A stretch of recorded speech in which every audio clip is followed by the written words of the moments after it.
I want to tell you something that everybody once knew, and now many have either forgotten or never learned. Pay very close attention. America promises you freedom. America does not promise you love. Let's start with the freedom part. It's all right there in the Declaration of Independence and the Constitution. Life, liberty, and the pursuit of happiness. Free speech. Freedom to practice the religion of your choice. The purpose of government is to protect your freedom, period. America was a rough and tumble place in its early days. It still is. Let's hope it always remains so.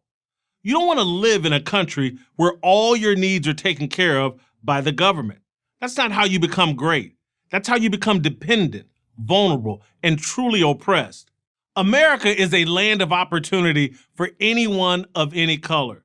Just follow some basic rules. Get an education, work hard, act responsibly, and you'll have a good shot at a good life. But you might also fail. You might fail a bunch of times and then succeed. Or you might succeed and blow it all. That's America, a never-ending dance of risk and reward, all made possible by freedom. Freedom is America's source of power, and the denial of that power to Black people and others at the inception of this nation and for nearly 200 years after its founding remains a stain and a source of pain. Yes, some of the founders had slaves, but almost all of them knew that it was morally wrong and would one day end. When Thomas Jefferson wrote the words, "All men are created equal," the slavery question was resolved. The only issue was how and when. And it took a lot longer than it should have, but it did end. And a lot of good people died on the battlefield to see that it did. And when it ended, giants like Booker T. Washington and Frederick Douglass understood that Black Americans would have to succeed on their own as free men and women. They had no illusions that the government would save them. They only wanted what all Americans should ever want the government to do: protect their freedom. But the founders never promised love, not to whites or Blacks or anyone else. During his famous "I Have a Dream" speech, Martin Luther King referenced freedom 20 times. He never once spoke the word love. Why not? Because America has nothing to do with that. If you want love, and we all do, look to God, your family, and your friends. The government doesn't love you and isn't supposed to.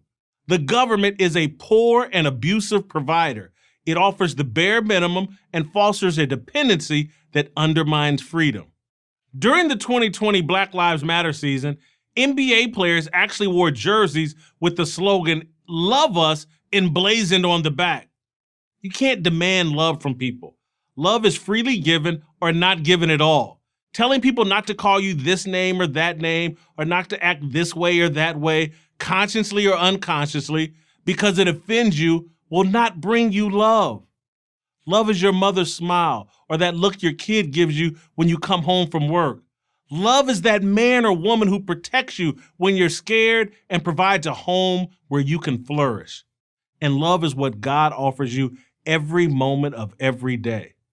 To the government, you're just a social security number, nothing more. And I'm okay with that, because I don't want or expect the government to know or care about me. Mostly, I want the government to leave me alone. I'm proud to be an American, and I'm proud to be a Black man in America. Blacks have made enormous contributions to this country. But let me tell you what our single greatest contribution has been. We have been this nation's moral conscience. Blacks have forced America to live up to its best ideals. Our righteous pursuit of freedom, not love, compelled this nation to seek and find its better self. It's been a long, hard road, but we're close to Dr. King's promised land. We have reached the mountaintops in politics, in medicine, in space, in literature, in sports, in music, in business. No other majority white country has ever been led by a Black man or woman. Blacks can demand opportunity. That's every American's right. We can demand freedom. That's every American's right. But we can't demand love. That's no one's right. And that brings me back to God. Blacks have suffered mightily and prospered mightily in America.